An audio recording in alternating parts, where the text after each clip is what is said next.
Good morning, ladies and gentlemen. Thank you for standing by. Welcome to today's conference call to discuss Rocky Mountain Chocolate Factory's financial results for the fiscal fourth quarter and full year 2026. At this time, all participants are in a listen-only mode. As a reminder, this conference is being recorded.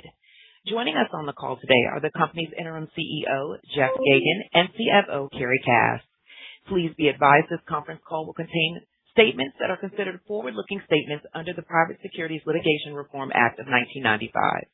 These forward-looking statements are subject to certain known and unknown risks and uncertainties, as well as assumptions that could cause actual results to differ materially from those reflected in these forward-looking statements. These forward-looking statements are also subject to other risks and uncertainties that are described from time to time in the company's filings with the SEC. Do not place undue reliance on any forward-looking statements, which are being made only as of the date of this call. Except as required by law, the company undertakes no obligation to publicly update or revise any forward-looking statements. And now, I'll turn the call over to the company's interim CEO, Jeff Geygan. Jeff, please go ahead. Thank you, and good morning, everyone. Before I get into our broader business discussion, I want to address our fiscal fourth quarter. The results fell short of what we set out to achieve, and accountability for that rests with me. The primary issue driving this shortfall was our packaged product assortment decision that did not align with our guest expectation, particularly with our boxed offerings. We leaned too heavily into larger format boxes and a mix of large and mountain-sized pieces of candy that retrospectively did not align with guest preferences. That impacted revenue, having an outsized effect on profitability. For reference, our lowest margin sales are ingredients, followed by supplies, then bulk candy, and finally, our best margin item is a packaged product. Packaged sales for the quarter were roughly $1.5 million below expectations, affecting store sales and disproportionately impacting our e-commerce business, which is largely made up of packaged product. Since year-end, we've conducted extensive consumer research involving more than 1,000 participants, which has provided us with a clearer understanding of where our packaged assortment strategy missed the mark. Current feedback points to demand for greater assortment variety, more small piece format offerings, and a mix of items including caramels, nuts, creams, toffee, solid molded chocolates, and meltaways. We're addressing this situation now and expect to have a full lineup of reconfigured packaged items on store shelves by Labor Day. Our offerings will include 28, 14, 6, and 4-piece sized assortments. Boxes will be slimmed down and use paper cups instead of plastic trays, allowing greater product flexibility and speed of change. We believe our updated box configuration and related content selection are better aligned with how stores and online guests want to be served with this item. We'll be using cup-style packaging, which we believe will improve presentation, reduce production and packaging costs, and lower our price points to improve competitive positioning while driving greater sales volumes. The quarter was also impacted by several other factors, most of which were temporary or one-time in nature. For example, we deliberately exited from a specialty markets customer relationship with a negative margin offering. This impacted revenue by nearly $1.5 million. To round it out, we also experienced temporary disruptions related to our e-commerce transition, incurred costs associated with disposing of supplies of outdated packaging, and faced an elevated level of professional service fees, all of which impacted fourth quarter results. While these items created near-term pressure, they don't change our long-term strategic view. Our business transformation remains intact and on track. What this does reinforce is the importance of disciplined execution as we remain adaptive in response to incoming data. What gives us confidence today is what we see across the balance of the business. Over the past year, we have implemented multiple price adjustments, influenced product mix, and launched operational changes that materially improve the underlying economics of RMCF both at the sales and production levels. Based on our margin analysis of the products we sold in Q4 and continuing through our just concluded Q1, we achieved the highest gross margin mix in over 2 years.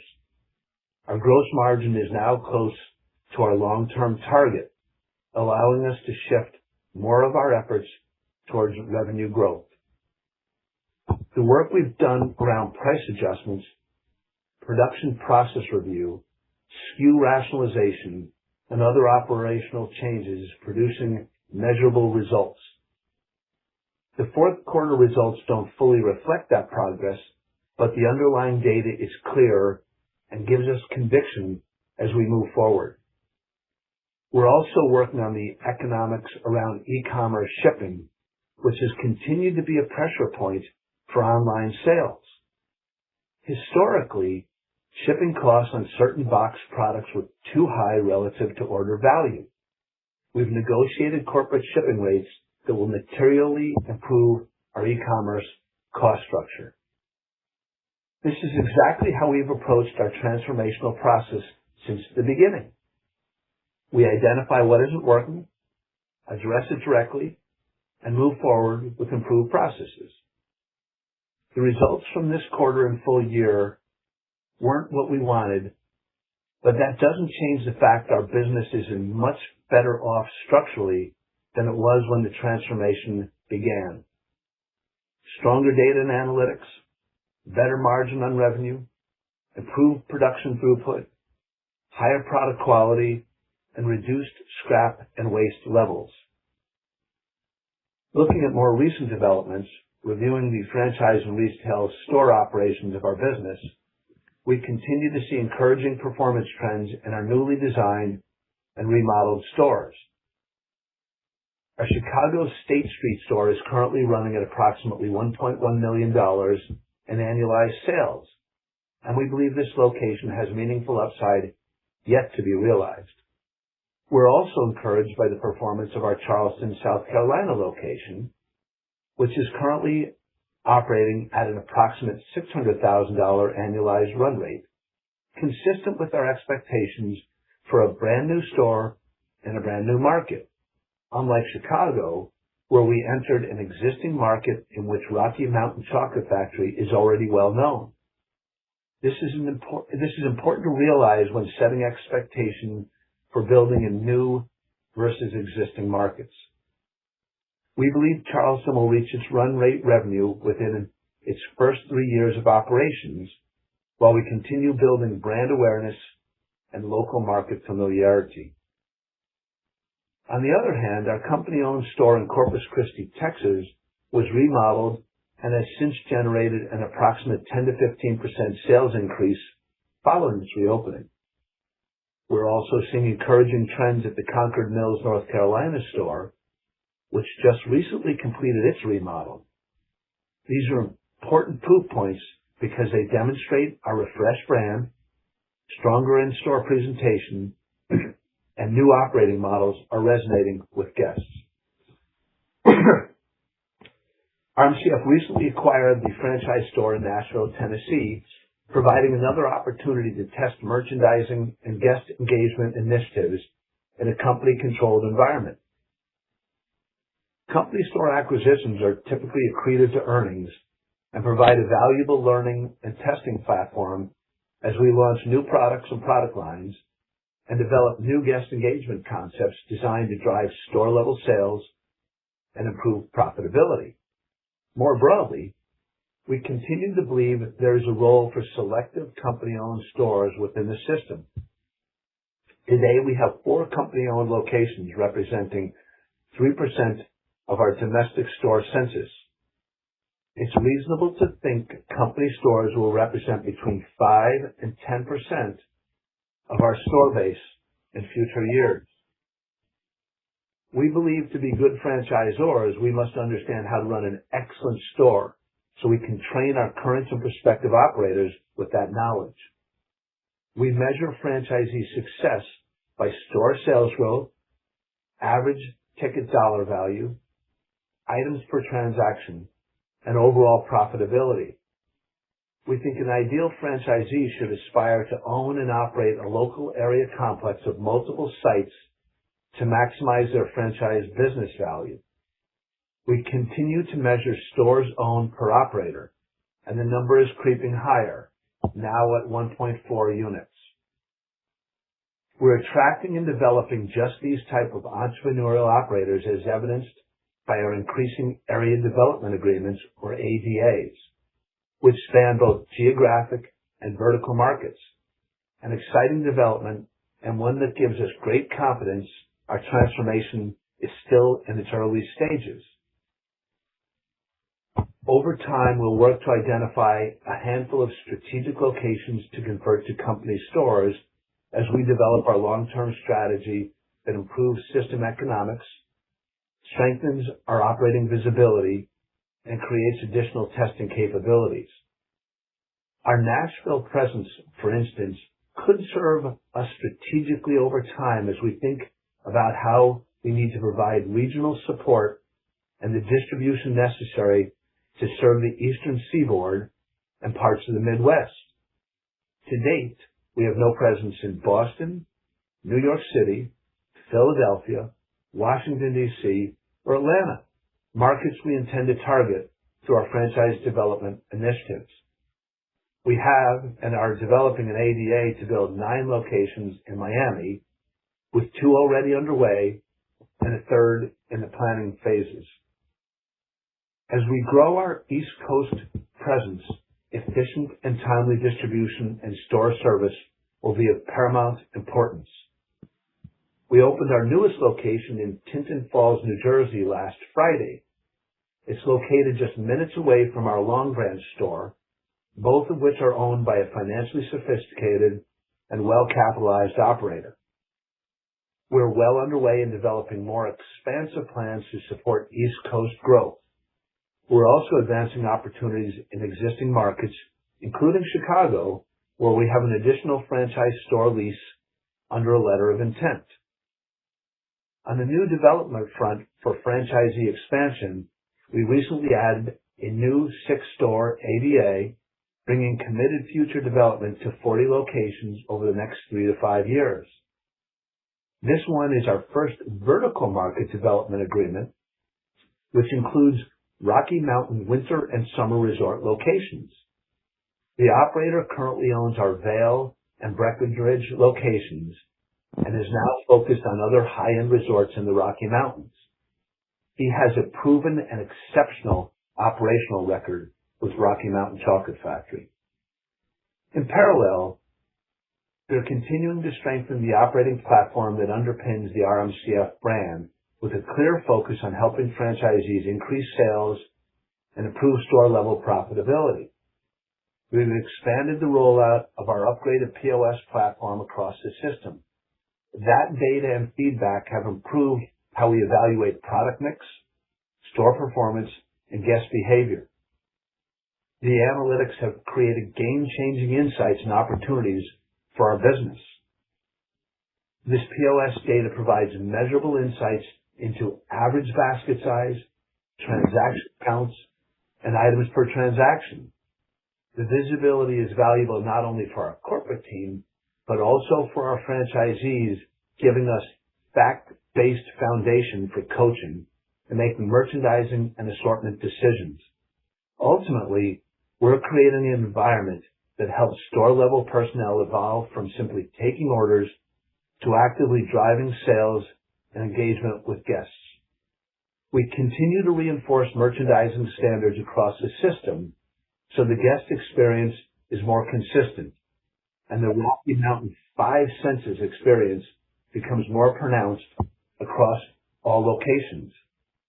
This includes the smell of caramel, the sight of beautifully crafted apples and colorful premium candies, the sounds of spatulas as they shape our handmade fudge, the taste and feel of that first bite of a delicious piece of chocolate or a caramel apple, all taken together create the Rocky Mountain moment that we've been delivering for over 45 years to each guest as they experience our local chocolate theatrics.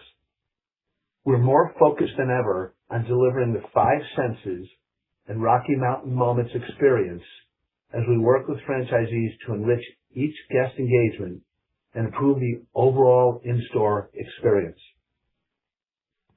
Moving on, our third-party delivery initiative is another area where we see encouraging data and financial results. Average basket size through these platforms are running roughly 2 times in-store transaction values, and surprisingly, roughly half these transactions are fulfilled through in-store pickup rather than direct delivery. This reinforces our view that third-party delivery is not simply a delivery channel, but also a guest acquisition channel, a convenience channel, an incremental order generation tool with higher average transaction values. With commissions remaining at or below 20% on negotiated agreements, we believe the economics will remain attractive as penetration increases.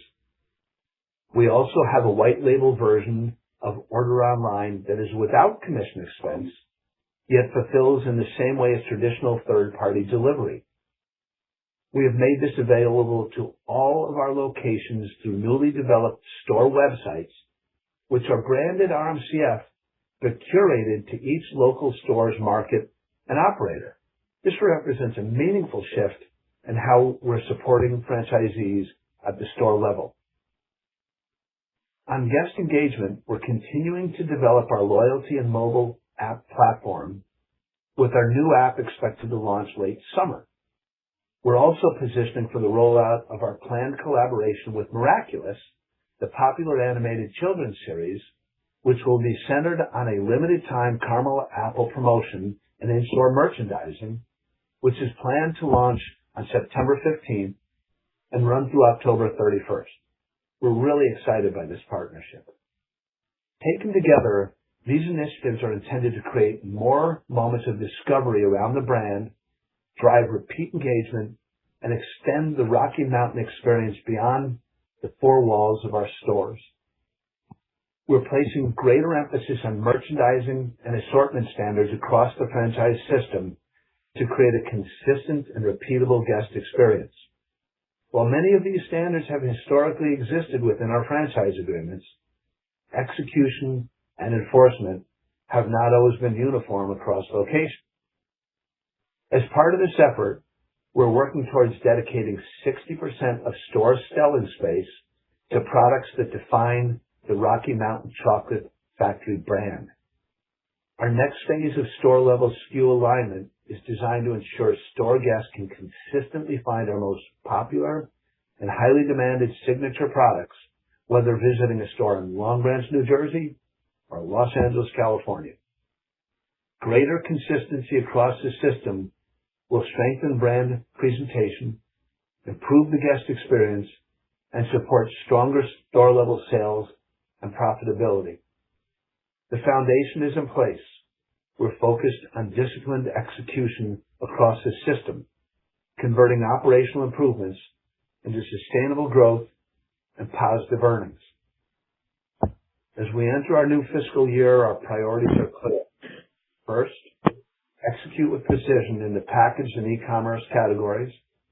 Second, build on the meaningful margin improvements we've already achieved. And third, convert the progress we're seeing in the retail performance, franchise development, digital engagement, and cost disciplines into consistent positive financial results. We know what we need to do. We're executing to achieve it. Transformation is never linear, and we've not represented it to be. Where we encounter obstacles, we adapt and move forward, stronger and with better information. That's exactly what we're doing. We remain committed to long-term strategic thinking that transcends any single quarter's results. To borrow from Warren Buffett, games are won by players who focus on the playing field, not by those whose eyes are glued to the scoreboard. With that, I'll turn the call over to Carrie to walk you through our fourth quarter and fiscal year financial results. Thank you, Jeff. Please note that unless stated otherwise, all comparisons are on a year-over-year basis. Total revenue for the fourth fiscal quarter was $6.8 million compared to $8.9 million in the same period last year. Product sales were $5.1 million compared to $7.1 million last year, and franchise and royalty fees were $1.6 million compared to $1.8 million in the same period last year. Total product and retail gross profit was a negative $0.9 million compared to a negative $0.8 million in the same period last year. The decrease in revenue and gross profit primarily reflects the underperformance of our packaged assortment business, the deliberate reduction of certain low or negative margin specialty market business, and select temporary items during the quarter that Jeff outlined earlier, partially offset by continued factory efficiency gains. Total costs and expenses were $9.8 million compared to $11.6 million in the same period last year. The decrease was primarily attributed to efficiencies obtained by relocating our consumer packaging operations back to our Durango production facility. Net loss was $3.4 million or a negative 38 cents per share, compared to a net loss of $2.9 million or a negative 37 cents per share in the same period last year. Turning to the balance sheet, we ended our fiscal year with a cash balance of $1.2 million compared to $0.7 million at the end of the fiscal year 25. We also ended our fiscal year with total inventory of $4.1 million compared to $4.6 million last year. As of February 28, 2026, we have total debt outstanding of $6.6 million. This concludes our prepared remarks. We'll now open up for Q&A. Operator, back to you. Certainly. As a reminder, to ask a question, you'll need to press star 11 on your telephone and wait for your name to be announced. To withdraw your question, please press star 11 again. Please stand by while we compile our Q&A roster.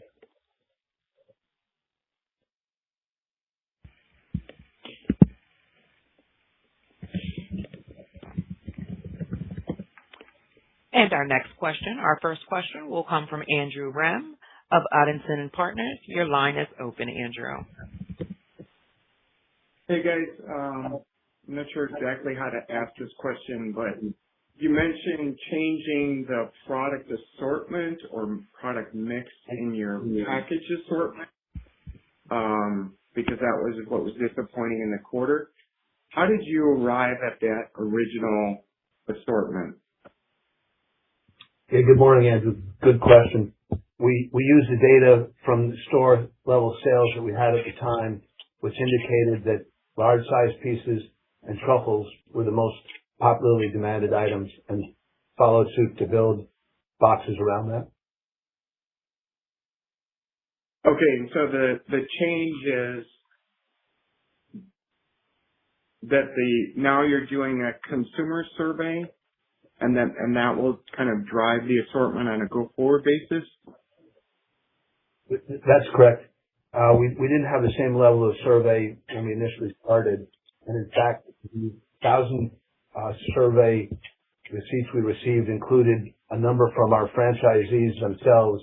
As we surveyed both existing customers, prospective customers, and added franchisees to that, as we wanted to get feedback from them untarnished or separate from that of guests. So prior in going back further on again, just focusing on the items that are in these package assortment boxes historically, previously you hadn't, or it hadn't been done based on data, and it sounds like it also wouldn't have been done based on consumer survey. But that what was the, prior to using data, how was that arrived at? Well, to be clear, the contents of the previous boxes were determined from the data we had from store level sales, which included, which was really long on truffles, and it turned out that our consumer or guest is most interested in buying a large truffle in store behind a candy case, but not necessarily in a package. Got it. Okay. You mentioned that you exited business with a specialty customer, and you mentioned what the impact was in the quarter. Can you say what the impact is on an annualized basis, since you'll need the next 3 quarters to kind of fully annualize that impact? The vast majority of the sale from that specialty market customer occurred in Q4. Okay, so is that a seasonal customer? Is that why? Yes, it was. And frankly, most of our specialty market customers are seasonal, where shipments occur generally in the fourth quarter around either the Christmas or Valentine's holiday. Some to a lesser extent around Mother's Day, but our busiest single day of the year is Valentine's Day. Our busiest season, of course, is the Christmas holiday.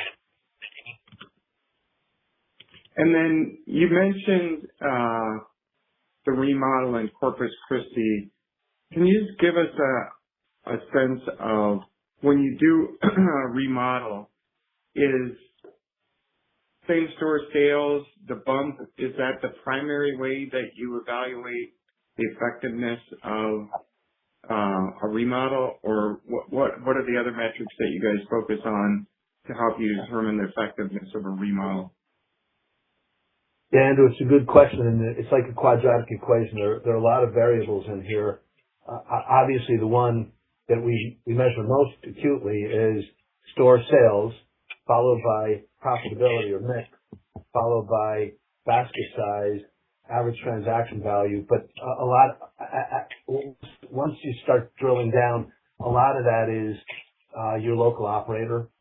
We happen to have an excellent store manager in our company-owned Corpus Christi store, which is why throughout my comments today we've talked about qualitatively how do we work with franchisees to help them develop stronger engagement with guests. We think that's critically important. However, we also get the qualitative information through various types of reviews, think Google, Yelp, and so on. And we hear consistently with remodels, our guests love the new store design. And if you haven't been in one, it's self-evident when you walk in and you think, wow, this is really nice. Welcome to the 21st century. All right. Thanks a lot, guys. Appreciate the time. Yep. Thanks for your questions. And our next question will be coming from the line of Peter Sidoti. Hi, Sidoti and Company. Hi. 2 quick questions. One, how far along are you in terms of the turnaround at this point? In other words, when do you think you'll be in a position to start selling aggressively marketing new franchises? Oh, Peter, we're already doing that. Hi, thank you for your question, by the way. Yeah, we're already doing that. In fact, our franchise development department is quite busy. Evidenced that we've got 40 area development agreements that are ADAs, but we're also working with existing franchisees on one-offs, and there are a number of area development agreements that are in process right now that we hope to be able to communicate to you in the near future. But we've got 40 queued up here. We have expectations to have more than that in the future, but bear in mind, on a base of 140 stores, that's 30%. So we got to build those out. Right. What's the limit? What's limiting your ability to sell more franchises at this point in time? Yeah, that's a good question. I think just having the right qualified prospective developer or operator. And okay. We're working very diligently. We're out at trade shows and soliciting. Clearly, we need to do more with SEO, but I'm pretty satisfied with what we've done with that development. And bear in mind, we have to make sure we get it right, which means we have to make sure that we can get the store opened inside of our target is 6 months, and we're trying to drive costs down. Our franchise development team has done an excellent job of that. I think when I last talked to them, they'd taken a meaningful percentage out of from the first to the most recent store, and there's further room for cost reduction in building stores, which to an operator is really important if they're looking at ROI, which a financially sophisticated operator will be. Right. So in general, what percentage of new franchises are being sold to existing franchisees? Well, of the 40, there are 9 that are a brand new guy, and the 31 are with existing. And Peter, of course, our strategy was let's go to our existing customer, the guy that already knows Right. and loves the brand. So that was the easy one. Then the next leg of the trip is let's go to outside guys and see if we can get interest there. But I've been very clear. We want new franchisees that are multi-unit, have multi-unit capabilities. And I've said, and I'm not sure if I've said it on a public call, but I've said it many times, if a prospective franchisee doesn't want to open 10, 12 stores, probably not the right guy for us. We wanted to put someone up, for example, in New York City or Manhattan and Long Island and say, hey, you want to build 10, 20, 30 stores here? Now you're talking. I'm very disinterested in a guy that wants to open one store somewhere on Long Island. This doesn't make sense. All right, so I'll give up my franchise on Fire Island. I know we talked about it, but if we build 30 now, we'll squeeze you in out there. And just my other question is, in terms of, is there a target on when you think you'll be in a position to be positive cash flow generating? We haven't disclosed that, but between everyone and me on this call, it's as soon as possible. That's absolutely our goal. All right. Thank you very much. Yeah, appreciate your questions, Peter. To turn the call back over for closing remarks. I think we just want to thank everybody for your patience as we work through this transformation. We really have aspirational plans. It's frustrating for us, and I suspect for many investors that this quarter wasn't better, but it's not for lack of effort here. And we do have a high level of confidence in our plan of execution. With that, I thank you. We will report Q1, which just ended on May 31. We'll report out 10Q on July 14. We'll have a conference call shortly after that. So that's in a short 6 weeks, and I hope to be able to give you a lot more updates on how we're going, to Peter's point, with area developments and so on. Until then, thank you all, and feel free to reach out to Karen and me if you have any other questions. And this concludes today's conference call. You may disconnect your phone lines at this time and have a wonderful day. Thank you for your participation.